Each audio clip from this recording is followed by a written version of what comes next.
Talk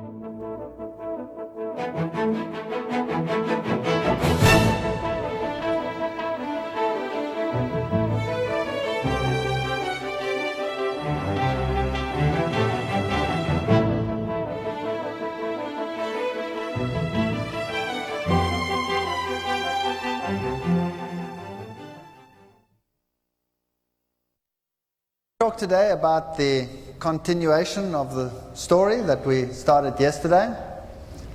And in this lecture, we're going to look at the events which occurred after the catastrophe. Every catastrophe has two phases. Number one, you have the development of the layers and everything during the flood. And then after the flood, you have the reverse, when you have the waters pouring off the land, the continents being lifted up again. So you have the reverse effect. So yesterday we dealt with this part of the geological column where you have most of these fossils, and we started talking about dinosaurs and creatures like this, and I showed you insects and fish and trees and all kinds of fossils like that. Today I'm going to talk about these top layers, the Cenozoic layers, and we're talking about the tertiary and the quaternary. That's where we find most of the mammals and the birds. And very interesting, between these layers, between these Mesozoic layers and these Cenozoic layers, there is a layer which is called Cretaceous. Now in German it's called Kreide, which means chalk. And chalk is an interesting deposit because chalk is accumulated from the calcium carbonate shells of unicellular animals or algae. And so the question is, why do we have this chalk layer at that level over there? Now one of the best places to see this chalk layer is, of course, if you go to the White Cliffs of Dover. There you have this massive chalk deposit. And this raises a number of questions as to how did it get there, what are the time implications for it to be there. And one would assume that to lay down a layer like that of chalk would take a long period of time. But today we know that if you have pollution circumstances like in the Mediterranean Sea, you can get massive algal deposition. If you have a disturbed ecology, if you had the fountains of the Great Deep burst forth and put huge quantities of minerals into the water, you would create exactly the conditions that are required for algal blooms. So we're not talking millions of years here, we're talking periods of relatively short chronology, maybe even talking about hundreds rather than thousands. And the White Cliffs of Dover are areas where this chalk deposit is quite thick. In other areas, the chalk deposit is very thin, but it is universal, and that tells us that everything was underwater at the same time. Continent, continent, continent, everywhere, everything was underwater at the same time. Now if it is thin, it tells us what? If the layer was thin, it tells us that it wasn't underwater very long. If it's thick, it tells us that it was underwater for a longer period of time. And it's interesting that if you correlate history, you will see that these islands, for example, have not been populated for thousands and thousands of years. Everything is fairly recent history. In other areas, of course, where Ararat was, it would have come up relatively quickly. So you don't have that long period of time. This is typically what it looks like under a microscope. You have these calcium carbonate shells over here of these algal blooms that you had. If you go to the coasts of Spain, for example, you have a lot of these little unicellular shells of these little unicellular organisms in the seas called foraminifera. Lots of evidence for tremendous blooms of these organisms. Now I'm going to take you to an interesting place. This is the famous Bighorn Basin, where you have the Bighorn Mountains and the Beartooth Mountains. And I just want to run this by you just for a while. Think upon this. Imagine that you're taking these mountain tops right down to their previous level. and you're taking that one down to its previous level. So there are no mountains, everything is flat. You flatten it out. And you cover the earth with these layers that formed during the flood, as we explained it yesterday. Then you would find the following. These layers down here, which I've coded as red, are the Mesozoic and the Paleozoic layers. Those are the same ones you'd find in the Grand Canyon, for example.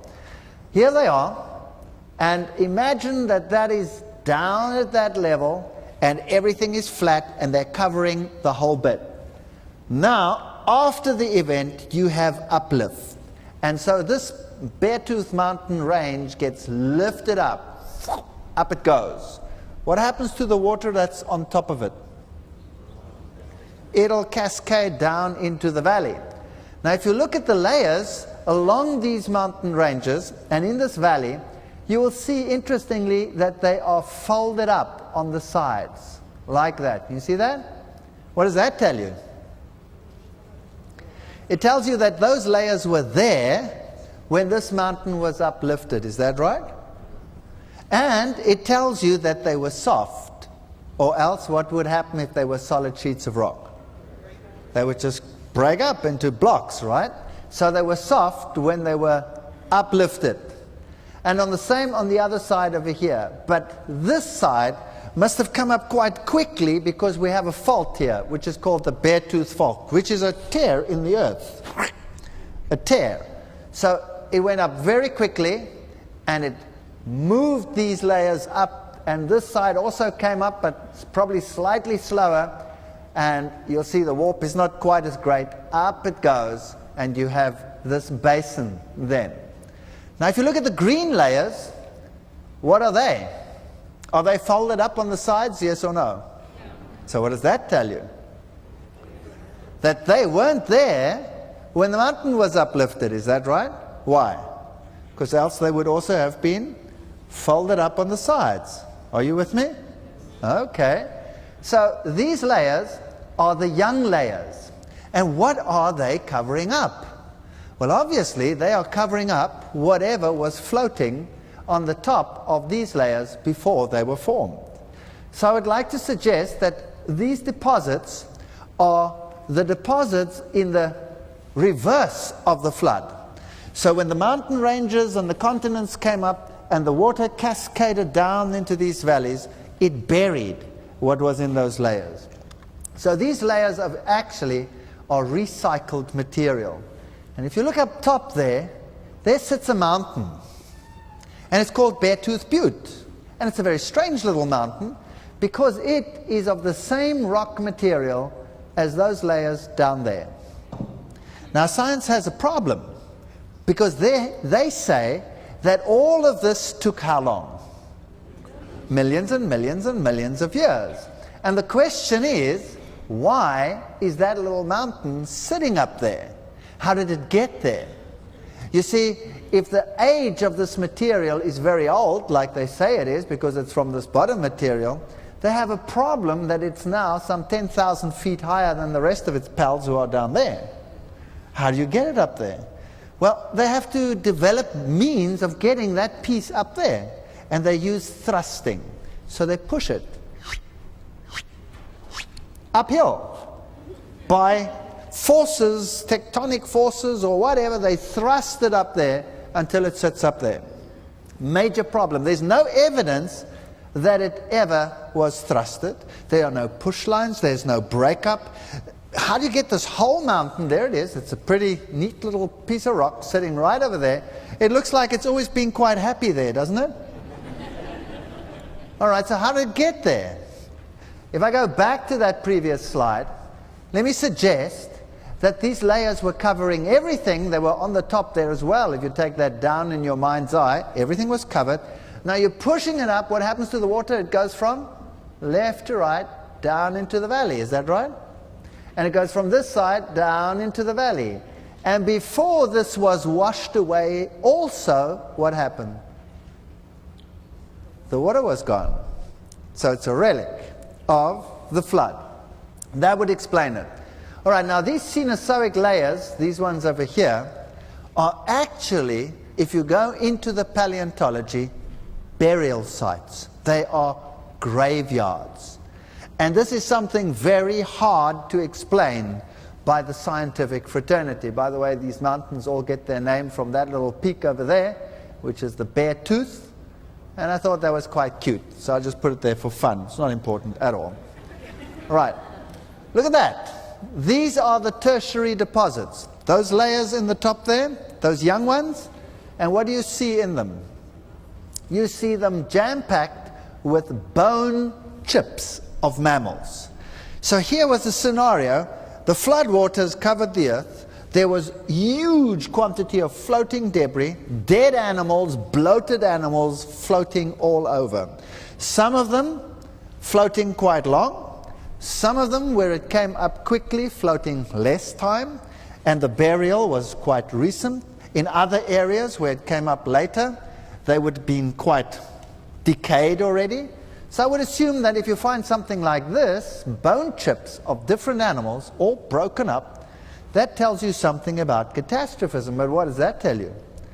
In these tertiary deposits, you find sometimes graveyards of thousands of animals, all dumped together, all different kinds of animals, dumped together in a mass grave. Now surely that is not chance fossilization over millions of years. Would you agree? That's catastrophism. That's a burial site. So these animals are now being buried. Now if you have huge quantities of algal material, fish deposits, all these deposits and these organic materials have quite a few floats in them to keep them floating, some of the algae, so they're rich in oil. If you're burying them, that makes for a perfect solution to create the oils and the asphalts and the tars and the things that we have on our planet today.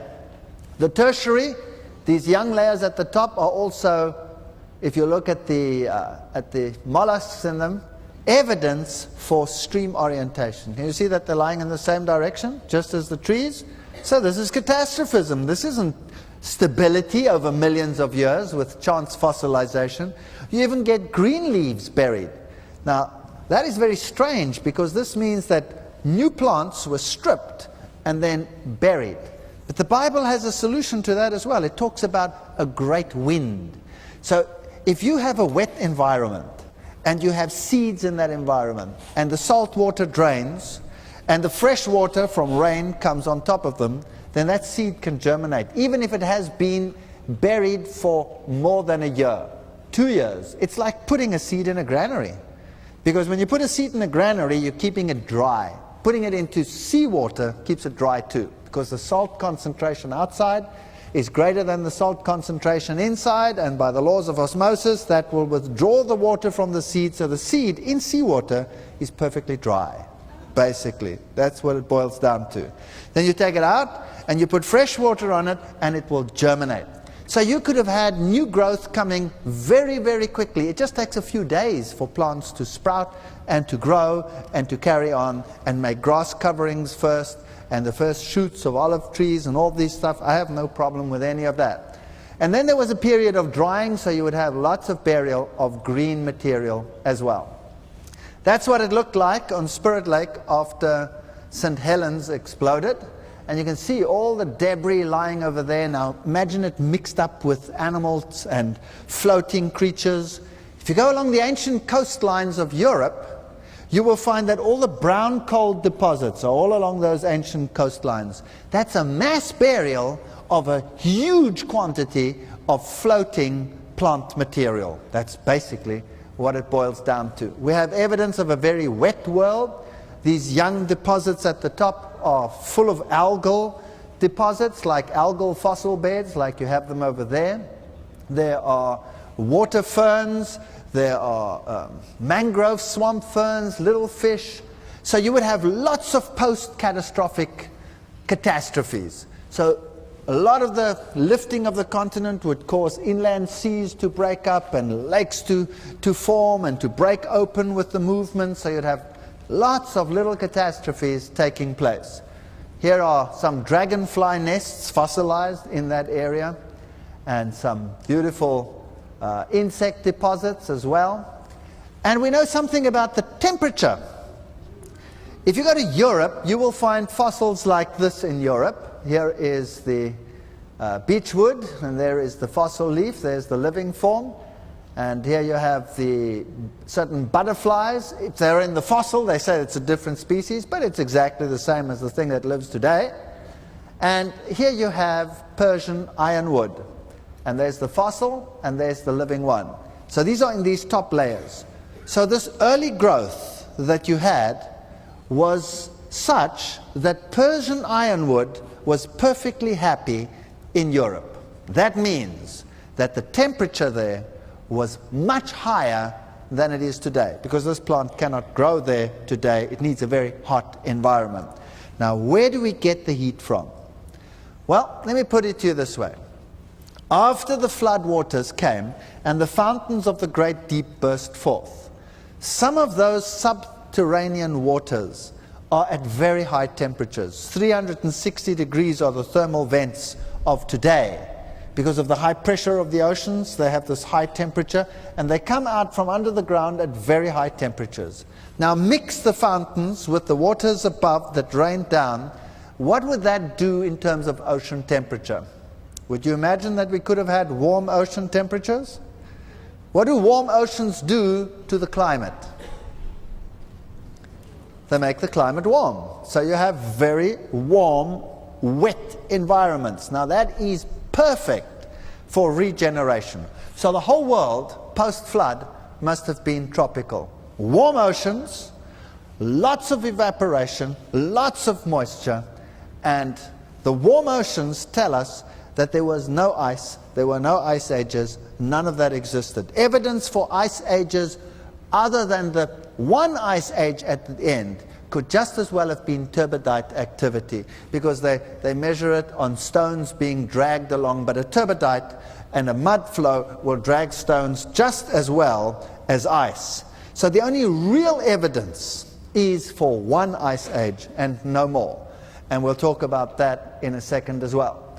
Great evidence on top of the earth for huge inland lakes. If you take Lake Lohantan, or the remnant of that is Great Salt Lake, if you take the whole of the Sahara, everything seems to have been one huge freshwater lake at some stage. This one is very interesting. If you look at the lakes, then there are scientists that will tell you that the lakes cannot only be 4,000 to 5,000 years old, because they have what they call year rings. There are mud layers which they say are deposited annually. So when it starts raining, whenever there's a rainy season there's a mud layer deposited, and another one, and another one, and another one. And sometimes you have up to 40,000 of these layers in the wall of a lake. So they say that is 40,000 years. So how do you want to fit 40,000 years into a short time frame? That was the problem. These layers are called varves. But I'd like you to look at this interesting leaf in varves in one of the lakes, buried over here, and we'll count them. You can see them from the bottom there. There's 1, 2, 3, 4, 5, 6, 7, 8, 9, 10, 11, 12, 13. It gets a bit difficult here, 14, 15, without a very clear picture. But when we count them all to the top of the leaf, it comes to about 35, 36 varves. You must agree that that's a pretty tough leaf, right? Waiting 36 years to be buried. Or else the valves don't take a year to form. And so new studies show that valves form like this. A wind can cause a valve. Whatever can cause a valve. Fossils in the tertiary are absolutely astounding. But everything is perfect. For example, these bats. So the earth was repopulated with bats. Some of these go and sit in limestone caves. The earth is readjusting, the limestone caves collapse, and you have these animals buried in those limestone caves. So we have great fossils of this time. And you know what is interesting? They are all bigger and larger and better than you and I. Everything was big. If you go to the elephants, you go to the giant mastodons, they were massive. If you go to the tigers, they were massive. If you go to the bison, they were massive. Any animal you take, it was bigger in the past than it is today. What is that, evolution or devolution? Now, how many million years does it take for an animal to go from big to small? Does it take 1 million years? Well, it's very interesting. You can read this up in the journal Nature. They have a whole article on it. And of course, not from this viewpoint at all, but it doesn't matter. It's great to use. Where they say that if you take animals and you put them onto an island, let's say you take whatever, deer, whatever, put them onto an island. And the island, if it is small enough, will create tremendous competition for resources. And one of the ways animals cope with competition for resources is to try and use less of the resources. How do you do that? You become smaller. A small animal has a higher metabolic rate, but it eats less than a big animal. So if you are smaller, then there is more food to go around. So within a few generations, the animals can actually, on these island situations, go from their original size to 1/3 their original size. So they just shrink down. So the deer that used to be that size will be that size after a couple of generations. Isn't that incredible? If you take human beings and you have not a very good diet, a slightly impoverished diet, only grains or something like that, you get very small people. What did the Japanese look like before the war? If you look at the old cartoons, you will see that the military cartoons, they will have the American standing over there, and then they'll have the Japanese standing on a box, and still not reaching to the shoulders of the American. That's how they used to depict them in the war, to show how small they were. Today, well, 6 foot, no problem. The other question we would like to ask, if this is so, then how come we have such perfect fossils if it was such a short chronology? Surely it takes a couple of million years for the fossils to form. Doesn't it take a long time for an animal to turn to stone or something like that? Well, this is a very interesting hat. Do you like it? Yeah, I think it's cool. I wouldn't mind wearing a hat like that. Only trouble with this hat is that it'll be a little bit heavy. It's in one of the museums of one of the mines in Australia. Because you see, what happened was there was an abandoned mine that hadn't been used for a couple of years. And then someone went down to investigate the mine, and they found the hat of one of the miners down in the mine. And this is it. And it's in the museum. Only problem is, it's turned to solid stone. It's a fossil. It's a fossil hat. So this felt hat has turned to stone. How many million years is it old? So you see, it doesn't take long to form the fossils. So we've seen that we have these huge animals, and it doesn't take long for them to have a reduction in size. If you look at the paleontology books, that's what you'll see. You'll see these weird and strange and wonderful creatures talking about these young layers. And they'll have the giant mastodon over there, and they'll have this giant creature over here, the giant sloth strolling around, and they'll have the giant bison and the giant saber-toothed tiger and the giant this and the giant. Have you noticed the common word is the giant? Everything is bigger and better. And of course, weird and wonderful world, millions and millions of years ago. They'll date this at about 40 million years ago. 40 million years ago. By the way, when did man start evolving according to the theory? Well, some say about 2.5 million years ago. 2.5 million years ago. You see, you have a problem.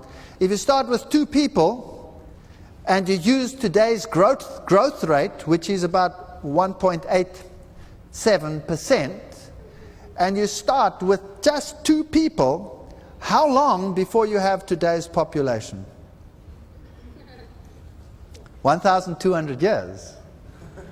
So you have a major problem. You have to have a couple of wars and a couple of disasters and a couple of destructions to get rid of all the people. We should have had them over and over and over again, the number that we have today. And by the way, they didn't start with 2. Noah had 3 sons. So it must have been even quicker. And they were married too, isn't that right? Okay, all right. So questions. How long ago did animals look weird and wonderful? And why did they look weird and wonderful? Well, the answer is that if you look at the size, we've already discussed this, but there's a beetle that grows in a poor season with poor rainfall, and the same species is this size in a good season. So today, animals adapt very quickly to size. I'm going to take you to Labrie tar pits. Who's been there? Some of you should have been there. All right. I stood here and waited. People think I'm a bit nuts, you see, but they don't know what I'm waiting for. I stood here and waited for what you see over there. Can you see it? Where the arrow is? What is that? That's a bubble. That's a bubble. I mean, would you stand there and wait at the Labrie tar pits for a bubble to appear? And when the bubble appears and you photograph it and you know that, well, the bubble's gone and I probably haven't got that one, so you photograph the next bubble and the next one until your whole film is gone just in case you didn't get the bubble. I mean, they would put you away, right? They would think you're slightly odd. Well, that's what I did. Why did I want to get that bubble? Well, you see, the tar comes from the layers underneath where all this organic material had formed tar, and pressure builds up above from the rotting process. That's what fermentation is all about. And then you get this pressure of gas, and the gas pressure pushes it up through cracks in the ground, and it bubbles out at the top. So you have these fissures where the tar comes out, but it's still bubbling. Did you see the bubble? Yes. Okay, it's still bubbling. Now, if I put a hole into the top of a Coke bottle, put a hole in it, how long before my Coke gets flat? Will it take 1,000,000 years? No. Okay, it won't take 1,000,000 years. Now, rock, is it porous, yes or no? Yes. Yeah. So could gas escape through it eventually, yes or no? So how long is this Coke bottle still bubbling with all these holes in the cap? Can you see that this tar cannot be millions of years old? If you draw oil, what happens if you strike it? Why? Because the Coke is not flat yet. Are you with me? So if it's not flat, how many millions of years old is it with all the holes in the bottle cap? Good question. Okay. Here, you have this tar on the top. The animals that have spread across the globe come and they walk on this tar. They get trapped in the tar. They start sinking down. They yell and scream and whatever. And the predators come. And this is what they will show you. The saber-toothed tiger, the weird and the wonderfuls, all there. If you ever go to Labrie, go and look at the one wall, and you will see that they have tigers that they dug out there with tiny little teeth to that size. So these are the extremes of the range. So if you have a new world, and there is not much competition on this world, and everything is perfect on this world, with lots of lush growth, animals can repopulate very quickly, you will get tremendous variety. Only when the going gets tough do you cut down, through selection, those varieties that have a selective disadvantage. Are you with me? So in other words, those are extremes of the range. What about these animals? Are they really so weird and wonderful, or are they just elephants? What about this one over here? This is the giant sloth. That's its actual size. In a recent... Who's heard of Richard Attenborough? Have you seen the Richard Attenborough series? Very evolutionary series. Well, he has a little clip on there where he talks about these creatures and where they found skins of them still intact. Whole skins, still leather, make jackets of them, what have you, in caves in South America. So they actually started thinking, well, maybe these creatures were still around a couple of hundred years ago. Not millions of years ago, and there are people who think they're still around and are looking for them in the jungles down there. Well, I haven't found them yet. So that's not such a wonderful and weird world, but everything was bigger and everything was better. And what they show you as strange and wonderful are often the extremes of the ranges. They don't show you the whole picture. This is the dire wolf, just bigger than today's. All right. Now, if the animals from the ark, think about this, if the animals from the ark could repopulate the earth, then the land bridges between the continents must still have been there, right or wrong? Otherwise, how did they get across? The land bridges. How did they get from one continent to another, right? Could the continents have been totally separated after the flood, yes or no? No, otherwise the animals wouldn't have been able to get across. Does that make sense? So something must have happened after the flood before the continents fully broke up. Is that correct? And we also have a world today where there is ice and snow and sleet. Is that right? So something must have changed and brought about ice and snow and sleet. Is that correct? Is it possible to get the populations of animals that we have today in the time frame available? That's another question. Now we've dealt with that. We've talked about the human beings. How long would it take, did I say? Just 1,200 years to get today's population starting with 2. If I had elephants, they have a longer gestation period, but a shorter generation period. There could be, after 300 years, there could be 6 million elephants on this earth. 6 million elephants. It takes 76 years, we have evidence of that in Australia, from one pair of rabbits to get billions of rabbits. Rabbits are very good at multiplying. How long does it take for mice? Very quickly. How long does it take for them to migrate? Well, we used to think millions of years. Forget it. Today we know that when a new animal hits a continent, within 70 years it can move from the top to the bottom, even if it's as small as a mouse. So it doesn't take millions of years. So imagine now this planet. I don't know what the time frame is. I cannot even guess what the time frame is. I have a couple of clues maybe. But we're talking here post-flood, maybe 150 years post-flood. Animals have started to repopulate the world. As I said, it takes 80 years for a mouse to have traveled from the tip of Africa, the bottom of Africa, all the way around Europe, right down through America to the tip of the bottom of America, South America. So it doesn't take, we don't need a long time here. So the animals are repopulating the earth. Human beings are basically located around Mesopotamia and that area. And then something happens. Remember, the oceans are warm, and suddenly you have meteoric impact, like you cannot believe. Any evidence? Oh yeah, lots of it. You have the giant impact craters all over the planet. You have the impact crater in Arizona, but where is it? It's on top. Is that right? So it's a recent phenomenon. And it cannot be millions of years old, because erosion should have filled it in by now already, or done something to it. But it's perfect.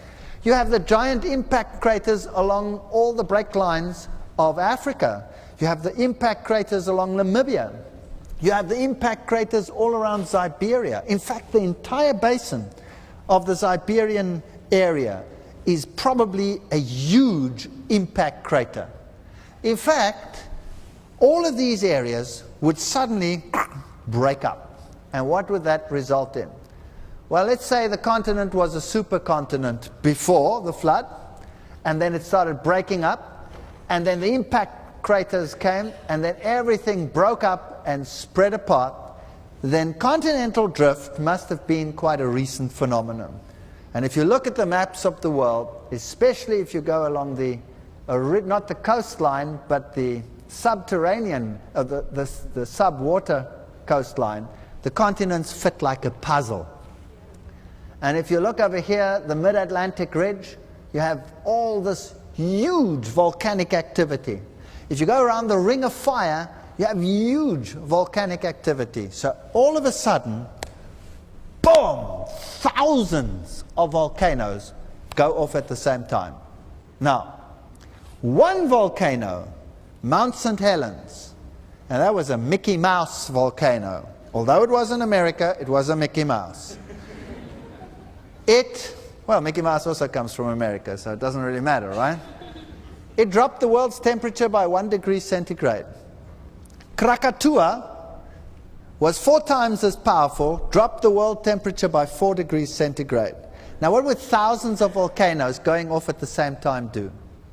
It put so much dust in the air that the world's temperature would drop dramatically. By the way, look how perfectly the puzzle still fits. And I'll tell you, coastlines are eroding at such an enormous pace that the puzzle shouldn't fit at all anymore. We have lots of evidence, if you just go up here to Washington State and all these areas, lots of evidence of recent volcanism because it's all on the top. Lots of volcanic activity. All those volcanic dikes up there in the mountain ranges. Look at the rapid rate of coastal erosion. This is in Australia. So that the continents still fit shows recent chronology. I mean, really phenomenal erosion that we have in some areas of the world. So the coastline shows recent. You have the breakup, splits up, and you have this huge volcanic dust cloud. And the sun is shielded. You have warm oceans, lots of evaporation from the oceans, southern cold. What does that do? Boom! Instant ice age. You get so much snow, so much ice, so much cold, you don't even know what's happening.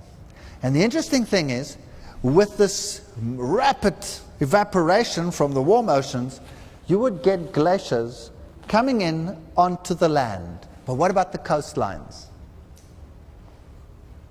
What would the temperature be along a coastline with the water still warm? Would be temperate. So now you can start understand why mastodons can be in the north of Siberia, above Siberia, in the north, perfectly happy and alive. What were they eating up there if there was only ice and snow and sleet like there is today? They were living along the coastline, and they were living on the islands, and they were eating what was growing there luxuriously even during the Ice Age. And the glaciers cut the elephant populations in two, and across the land, those in the north were along the coastlines warm. Those in the south, the relics are the Indian elephants that we have today. Two populations. You also in America cut them into two, southern and northern groups. And there they were, separated, but quite happy. And how long was the glacial period? Science would have us believe 100,000 years. Impossible. There are 50 theories at least trying to explain how a glacier can grow and grow and grow if it gets slowly colder and colder. It's impossible. Because the colder it gets, the less evaporation you have. So you can only have this type of thing happening if you have warm oceans, lots of evaporation, sudden cold, boom, you'd have an ice age. And studies at Athabasca Glacier over here in Canada, you can go there, you can check it out for yourself, you can walk on that glacier. If you're nuts like I am, you will do that. And some other people, as you see, are also nuts. You can walk on here. If you slip and fall into a glacial river, goodbye, that's the end of you. Nobody will ever find you again. There's one of those glacial rivers. Down it goes under the glacier, and you'll be gone forever. So it's not a very wise thing to do, but nevertheless, here you can see some markers that the scientists have put up. And these are year markers, 1982, 1980, 1970, whatever, and down it goes all the way down there. They used to think that glaciation would take 100,000 years. But from studies at Athabasca and at glacial bed F22, they know that complete glaciation, deglaciation, 600 years max. Do we read anything about ice and snow and sleet in the Bible? Have you read the book of Job? Can you see what Job talks about? Ice and snow and sleet and cold and all those good things? Now, where does he get it from? It's not there like that at the moment. So I believe he lived in this time, and that this period of this massive ice accumulation was quite short after the flood and lasted a short period of time, a couple of 100 years.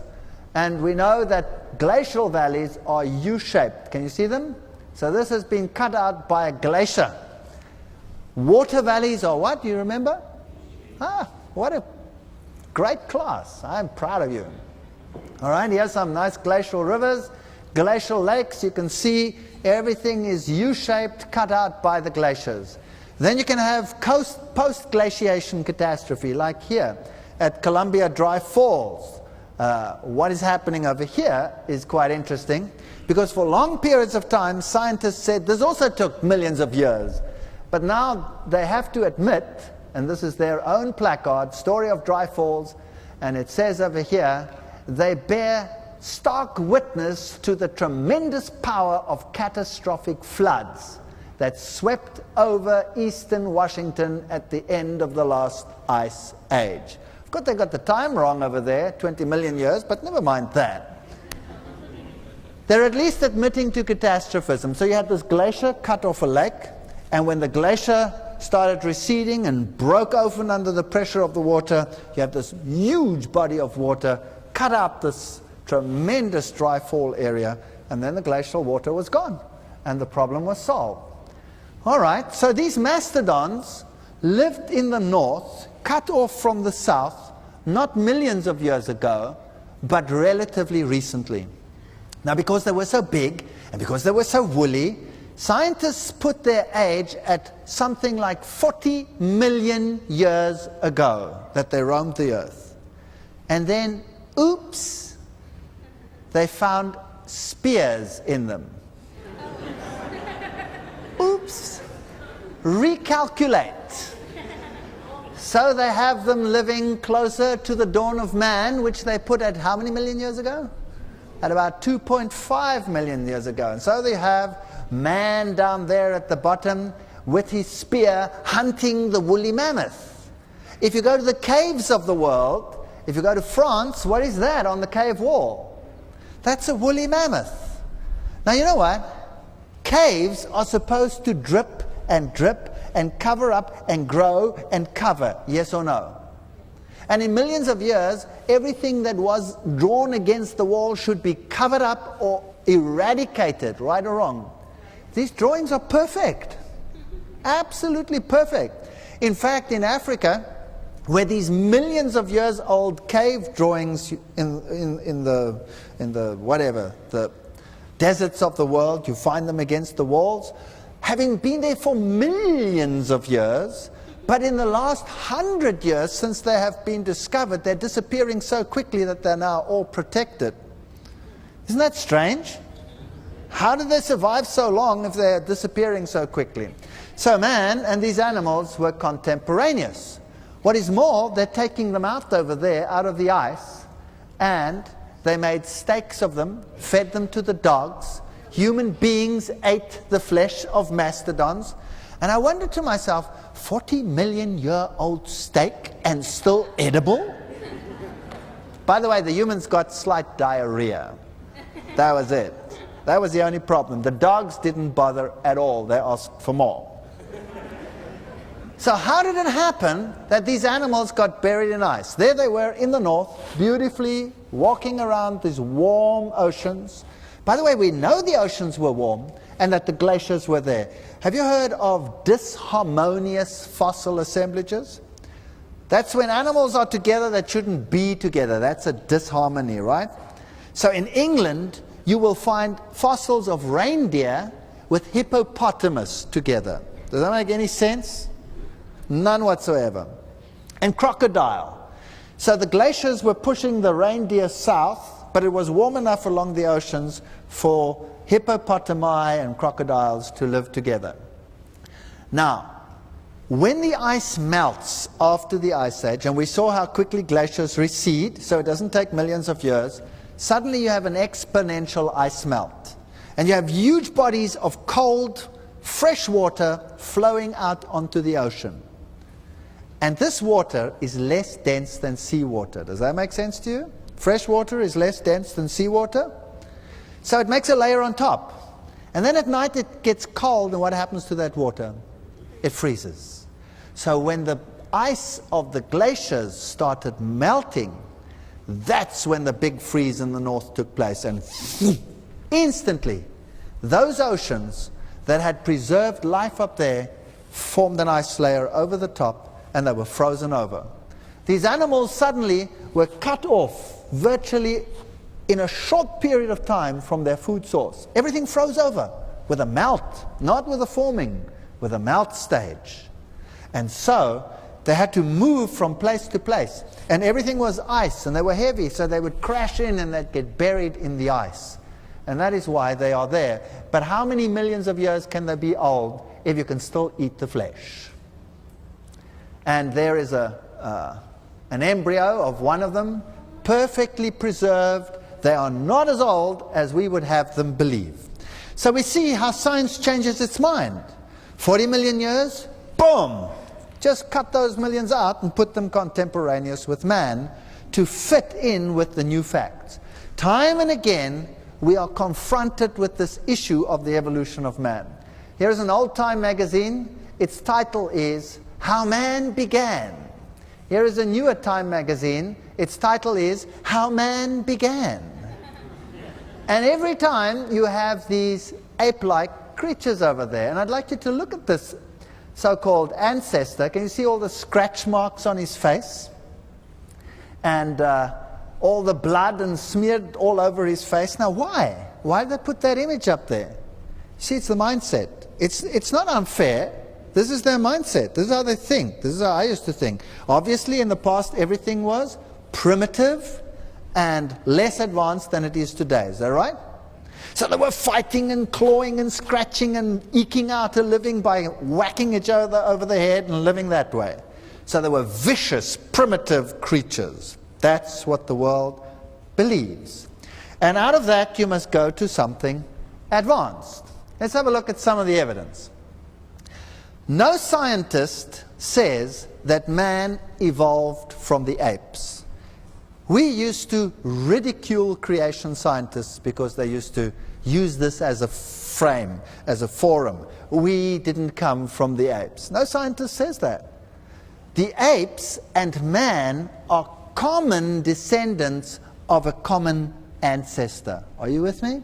Your real ancestor is this little guy down there, the tree shrew. Meet your ancestor. That's what he looked like.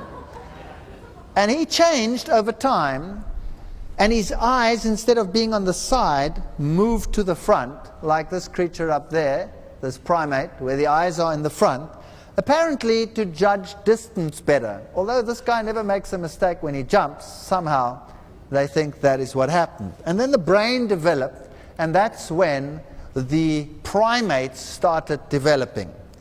And eventually the primates came down from the trees. They were arboreal, they lived in the trees. Then they came down, and they had a total change of diet. They were quite happy with bananas and leaves, but then they developed a liking for the buck and the deer and what have you in the plains, took a club, clobbered them to death, and started eating meat.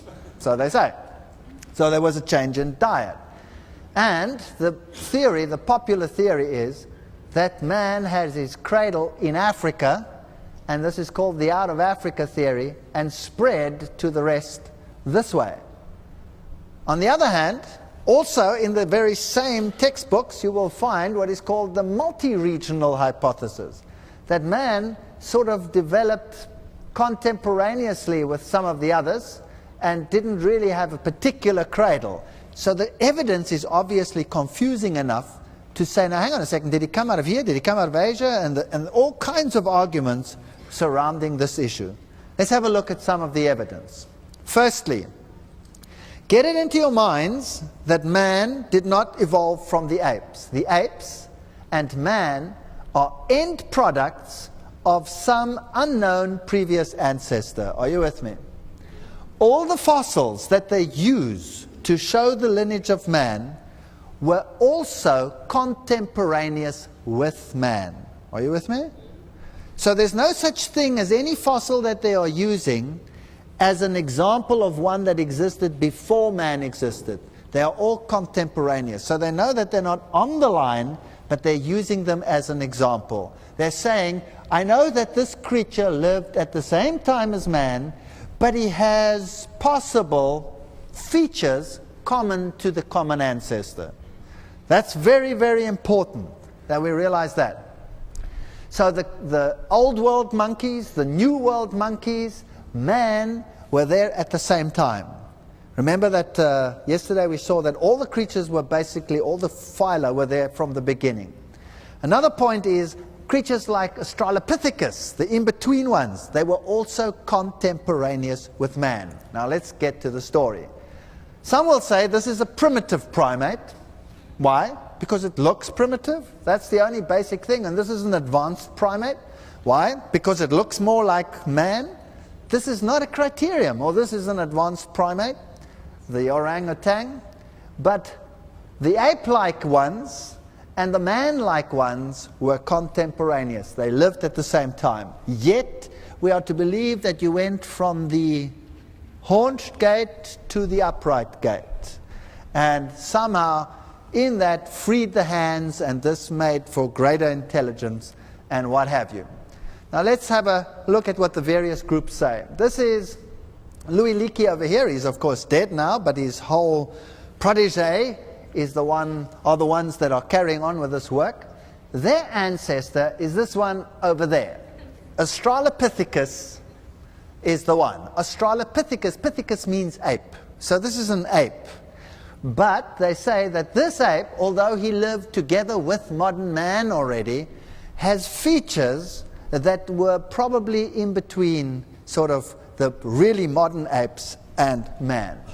And then they take him through various lines of Pithecanthropus erectus and Homo erectus to Neanderthalensis over there, Neanderthal man, and then Cro-Magnon man over there. That's their lineage. And their most famous fossils were found at Olduvai Gorge, and all of them are either 100% ape or they are 100% hominid, human-like. This one over here, Olduvai Bed 2, they find this famous skull, which is skull 1470 from the Kenya Museum. There it is. That is the ultimate in-between fossil. That's what they've got of him. That's it. And they say the skull is 100% ape. No doubt, he's an ape. No doubt. But he probably walked upright, so they say. Why? Because you find footprints at Olduvai of human-type footprints, and they say that they were made by Australopithecus. Now, problem. Humans and Australopithecus, were they contemporaneous, yes or no? In fact, in Olduvai Bed 2, they find the skulls. In Olduvai Bed 1, which is older, they find remains of human huts. So who was there before? Humans were around. So who says those footprints are ape footprints?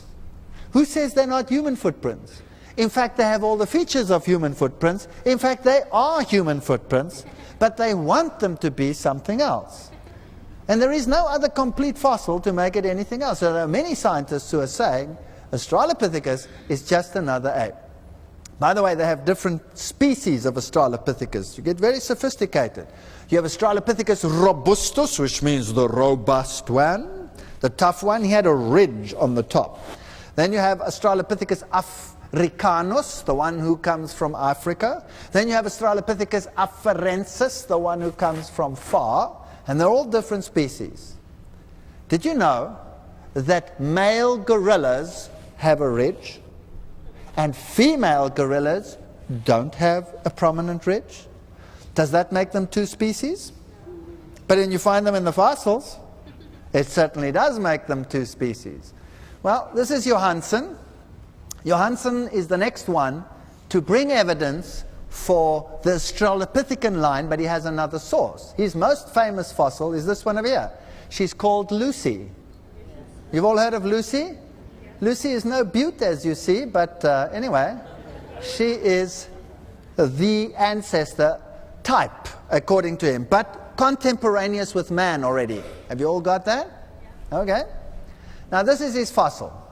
The head over there is 100% ape. You cannot change it. He says that the arm to leg ratio is halfway between that of man and the apes. Now in man, the arm is 75% the length of the leg. The leg is longer than the arm. All right? So the ratio is 1 to 0.75. In an ape, the leg is as long as the arm. So the ratio is 1 to 1. Lucy has a ratio, if I remember correctly, of 1 to 0.87. that's nicely in between the man and the apes. But if you look at the fossil, there's a big chunk of the arm missing over there. There's a big piece missing over there. By the way, there's a piece missing over there as well. There's a femur. The other femur is not there. The tibia is not there. There's a huge chunk missing over there. How do you calculate 0.87? You know, I'd like to have his computer. It can do more than mine can. So let's forget about the ratio. You can't tell. So another bit of evidence, he talks about the hip. Now there's the hip. The hip, he says, is such that Lucy walked upright and not like this. She walked upright. Question. Is it with this hip that she walked upright? Well, not quite. You see, this hip is 100% ape. In fact, with that hip, Lucy walked like this, like apes do. So why does he say that the hip is actually an evidence for upright gait? Well, he says the hip got twisted during fossilization. But you see, there's only one hip, so you can't see whether it was twisted because the other one's gone. All right? So how do you know? You don't know. And if it is like it is, then she was an ape. So how can he be so sure? Well, he's sure because of the knee. You see, the knee is the one feature on this fossil that is human. And therefore, if the knee is human, then the hip is human, and the arm-to-leg ratio must be in between, and the skull must be ignored. Trouble is that the knee, and that they don't tell you, was never found with the fossil. The knee comes from other rock strata, totally different rock strata. And man and the apes were contemporaneous. The knee does not belong to Lucy. It wasn't found with Lucy. So if you take Lucy, what was she? 100% ape. So there are people that write in scientific journals which say she was probably something like a pygmy chimp. So what evidence is there for the ascent of man? What about the Neanderthals? There's a nice Neanderthal skull over there. A lot of these actually come from grave sites, and there is this one looking like, like a moron. Where does he come from? We know that this is the type fossil that they used was of an arthritic man, probably syphilitic, because you can see from the bone structure that there was a major problem here. So this is an old arthritic man with another social disease which changes bone formation. Interesting. Their brain capacity was larger than yours and mine. So if anything, we've gone backwards. And here you have Australopithecus in the Museum of Natural History in Germany. They've put him in a suit. He looks perfect. So as far as he's concerned, he's 100% man. If you go to special fossilized remains like tar pit organisms like Grauballer man and Talon man over here, you find them buried with trinkets and with sun god offerings, so sun worship was very important. You will find that their throats are slit, this one here for example, from ear to ear, so he was a sacrifice to the sun god. And interesting, some of these fossils are very large. In fact, they are meters tall. 2.5 meters is nothing unusual for some of these. So you have major problems here with size and the retrogression and all of this. So what evidence is there for the ascent of man? When the Iceman was found, big excitement, huge stories about Iceman found in the Alps, and then deathly silence. Why? Because he was so ordinary. That was the problem, he was so ordinary. Or you find, like here, you have fossils, which are not really fossils, these are mummies from China. Perfect Caucasian people, just like any Caucasian of today. There's the female, 100% Caucasian. So just a few thousand years ago, there were Caucasians all over China. Let's ask science to reconstruct the evolution of man. So this is Scientific American, they tell you how it's done. Sometimes you find a bone chip. Let's say you find a piece of the skull. Let's say you find that top piece of the skull over there. Then you say, okay, if this piece looked like that, then this looked like this, and that looked like that, and that, and you reconstruct the whole skull. They use forensic medicine. Now please, with forensic medicine you have the whole skull and you reconstruct what you see. Here you have a tooth and you reconstruct the whole skull. Or you have a bone chip or a piece of a jaw and you reconstruct the whole skull. You need a lot of mental energy to do that. And your mindset determines what your end product is going to be. This is no fun. Nebraska man started off with a tooth until they found the rest of the fossil and it was a pig. Remember that? So you really need a lot of mental energy. All right, they start with a bone chip or a piece of bone fragment, and then they put together a skull.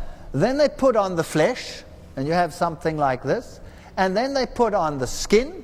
And notice from this tiny little piece of bone, you can actually determine how long the upper lip is. Can you see that? And then you give him his expression, and you give him his hair, and you give him that dumb look. And that's your ancestor. And he's walking around like this. Not very bright. Why do they do that? Because it's not unfair, it's not unscientific, that's their mindset. The mindset is, I came from the primitive and I'm going to the advanced. And that's what you're going to get. So I'm not knocking them, that's what I would have done as well. But tell me, did you see this straggled hair and everything in the bone chip? Did you see the look in the eyes, that empty glare in the bone chip? Did you see it? Sure you didn't. And another thing that they do is they use asymmetry. Well, please remember that this is science, and this comes from Scientific American, so this is not pornography, and I'm very glad that they have this stick here in the very strategic position. I know that the female is not quite as covered over here, but they have horrendous models of what the ancestors looked like. If you take the females, they will have one breast that is tiny and scrunched up and one that is hanging all over the place. And they're totally asymmetrical. Symmetry makes for beautiful. All the top models, they've done an experiment or test to see what makes a person beautiful, and it's the symmetry. And what you have here is you have asymmetry. Now the Bible says God created man in his own image. Does the Bible say that? In the image of God, man was created. That's what the Bible says. Darwin comes along and he says man evolved from the beasts, and he came out of the slime pit and evolved over a period of time into the creature that he is today. So he has an animal origin, not an origin from above.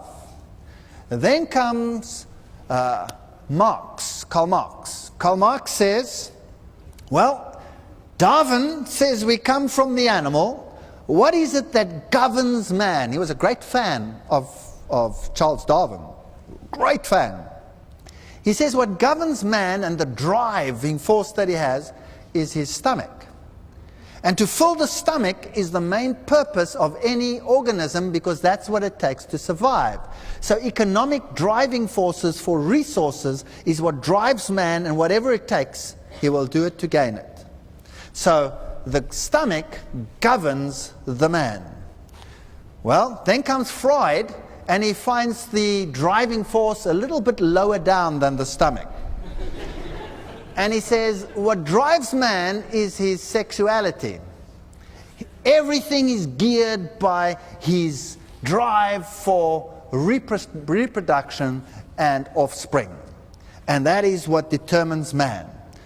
God says that man is above his passions. He must rule his passions and not his passions him. So we have a total turnaround of everything that the Bible says. The Bible says when he made man, God said it was good. It was very good. And when he created Adam and he put him down there, and Adam named all the animals, then he created Eve, and he looked at her. What do you think Adam felt when he looked at Eve? Well, his knees conked. And he was a goner from that moment onwards. Would you agree? So Adam was totally overwhelmed. If this had been what Adam saw,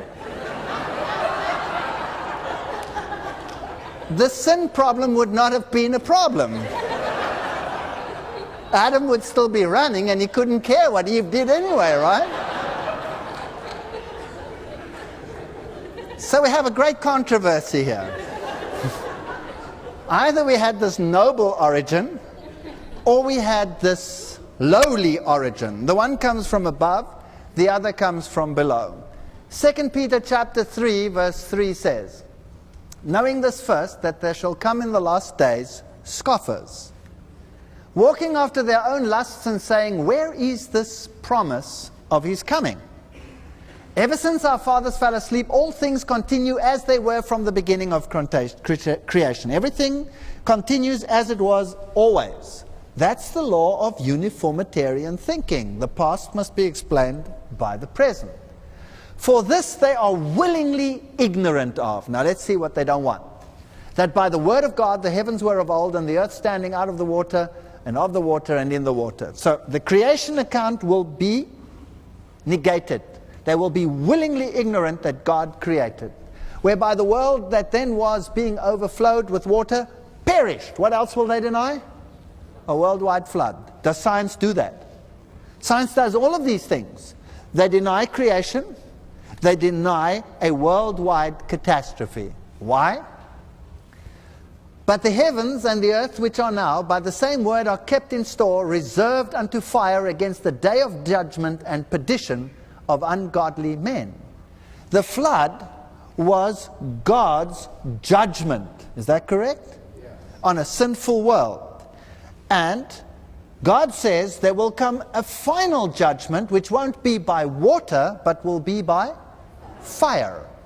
Now, if I don't want to be subject to a God, and I don't want to be subject to a judgment, then I have to deny the existence of God.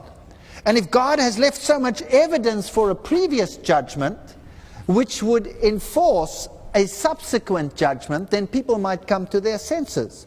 So why not deny a previous judgment, and you don't have to worry about a judgment that's going to come? Does that make sense? So the whole aspect of the Godhood and everything he stands for has to be denied. Why? Because they are willingly ignorant. They don't want a God. There is no room for a God in their formula. When I was an atheist, there was no room for God. God didn't exist. Don't believe that atheists don't believe in anything. Atheists believe everything. Anything. As long as it's not God. Right? That's what atheism is about. You'll find atheists in the New Age movement thinking that they themselves are God. Isn't that right? You will find them in the spiritistic world playing and all these kinds of things. And talking with spirit mediums, that's fine. Working with their spirits, but please, no God. So the issue tonight is, either God's word is true, and then what else it says in the Bible is also true, or it is not true. The choice is yours. You can belong to this group that says there was no creation, there was no flood, or you can believe that thy word is truth.